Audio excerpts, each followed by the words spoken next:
ሰላም ኮራት ተኸታተል ትግራይ ቮይስ ሎም አንተ ሐጸርት ዜናታት ነውና ምሳና ጽንሑ መንጀሪኖ በዛላምበሳ ጌራ ናብ ኤርትራ ከተምልእተ ተሒዛ ተባሂሉ ውዕሎ ቤት ፍርዲ ሞት ንእስተሓፍቲ ዘውድ ኪሮስ ብረብሻ ከም ዝተበተነ ተገሊጹ ንሰላማዊ ሰልፍ ህዝብን ምምሕዳርን ዞባ ደቡብ ትግራይ ከም ዝድግፍ ክብል ኪዳን ተጋሩ ንብሔራዊ ድሕነት ገሊጹ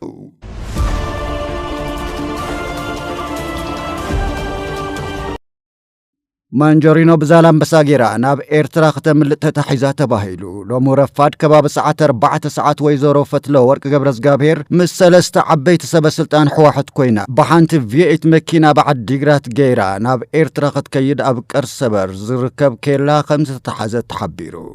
እቶም ካልኦት ሰለስተ ሰባት ካብ ውሽጢ መኪና ከይወጹ መንጀሪኖ ግን ካብ መኪና ወሪዳ ኣነ እየኮ ኢላ እናዘራረበቶም ከላ ወይዘሮ መንጀሪኖ ምዃና ዝፈለጠ ሓደ ብጻይ ድማ ናብ ኣዛዚ ኣርሚ 15 ዝኾነ ወዲ ፈጠነ ደው ኢሉሉ ወዲ ፈጠነ ድማ ማንም ይኹን ማንም ከይንቀሳቐስ ኬላ ዓጺኹም ኣጽንዑለይ ምስ በሎም እሺ ኢሉ በቃ ኣይትኸድን ዝምልከቱ ኣካል ይመጽእ ኣሎ ኢሉዎም ድሕሪኡ ድማ መንጀሪኖ ንምንታይ ትሕዝና ንሕናኮ ሓለፍቲ ኢና ኢላ እናውግዐቶም ከላ ወዲ ፈጠነ ድማ ፓትሮል ሒዙ ድሕሪ ተወሰነ ደቂቓ ደበኽ ምስ በለ ወይዘሮ መንጀሪኖ ድማ መኪና ኣልዒላ ነቲ ኬላ ጥሒሳ ንዛላምበሳ ብሓይሊ ጥይት እናተተኮሳ ከሎ ኣምሊጣ ከም ዝኸደት ተገሊጹ ወዲ ፈጠነ ድማ ብፓትሮል ምስ ዓጀብቱ ድሕሪኣ ብፍጥነት ተጓዒዙ ዛላምበሳ ኬላ ኢትዮ ኤርትራ ጠጠው ምስ ኣበልዋ ኣርኪቡ ምስ መኪናኣ መሳርሕታን ናብ ዓዲግራት ቴክኒክ ኮሌጅ ከም ዘእተዋ ተገሊጹ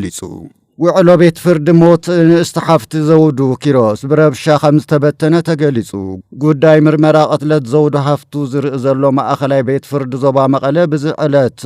8/9 ወርሒ 2017 ዓመተ ምህረት ብቅትለት ዘውዱ ዝተኸሰሱ ክልተ ተኸሰስቲ ጥፋተኛታት ተባሂሎም ኣለው አንቀጽ ሕጊ ቅጽዓትን ሓሳብ ከቅርብ ምስ ጀመረ ተኸሰስቲ ወላዲቶም መጋቢያ ብምርባሾም መጋቢያ ተቋሪጹ ተለዋጥ ቆጽሮ ድማ ንዕለት 18/9 2017 ዓመተ ምህረት ተዋሂቦሎ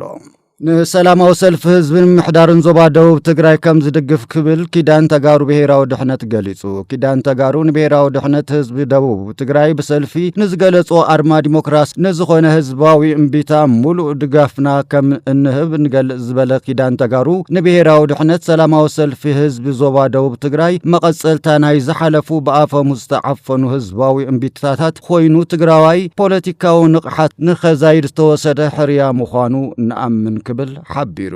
ብምዃኑ ድማ እዚ ሰልፊ ዓሚጽካን ዓምጺጽካን ህዝቢ ናይ ምግዛእ ምልኪ ዝኮለፎ ጥራሕ ዘይኮነስ ብሓደ ጉጅለ ስልጣን ምስኡ ዝወገኑ ኣዘዝቲ ሰራዊት ንዝምራሕ ሓይሊ ብብረት ዝምራሕ ህዝቢ ዝኾነ ፖለቲካ ከም ዘይህሉ ዘመላኽት ናይ ተስፋ ቆረጽ ግቡኡን እዋናውን መልእኽቲ ዘሕለፈ እውን እዩ ኢሉ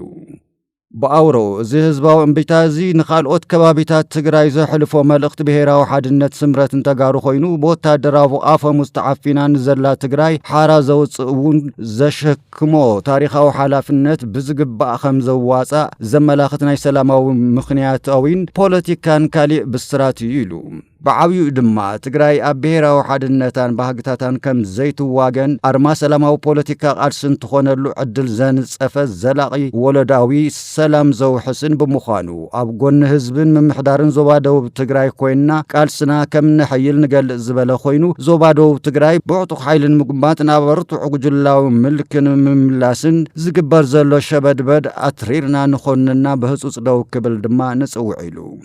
ኣብ መወዳእታ ዞባ ደቡብ ትግራይ ተሸካሚት ሕድሪ ወላዲያዊ ቃልስን ምውሓስ ብሔራዊ ሓድነትን ከምኡውን መራሒ እዚ ሓድሽ ምዕራፍ ሰላማዊ እምቢታ ኮይና ብምውፃኣ ዘለና ሓጎስ እናገለጽና ካልኦት ከተማታት ወረዳታት ዞባታት ትግራይ ኣሰር ህዝብን ምምሕዳርን ዞባ ደቡብ ትግራይ ንኽተሉ ንጽውዕ ኢሉ ኪዳን ንብሔራዊ ድሕነት ወታደራዊ ኣገዛዝኣ ንእምብለይ ኣብ ዝግበር ቃልሲ ኣብ ኩሎም ሰላማውያን ቃልስታት ህዝቢ ትግራይ ኣብ ቅድሚ ተሰሊፍና ግቡእና ከም ንዋፃእ እናገለጽና ፍትሒ ርትዒ ሓቋፍ ስረ ስርዓት ናጽነት ንኽረጋገጽ ኣድላይ ዘበለ ዋጋ ከም ንኸፍል ንገልጽ ክብል ኣፍሊጡ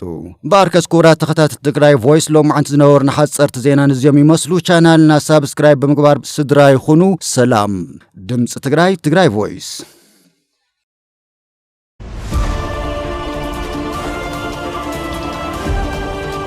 እዚ ድምፂ ትግራይ እዩ ድምፂ ትግራይ ትግራይ ቮይስ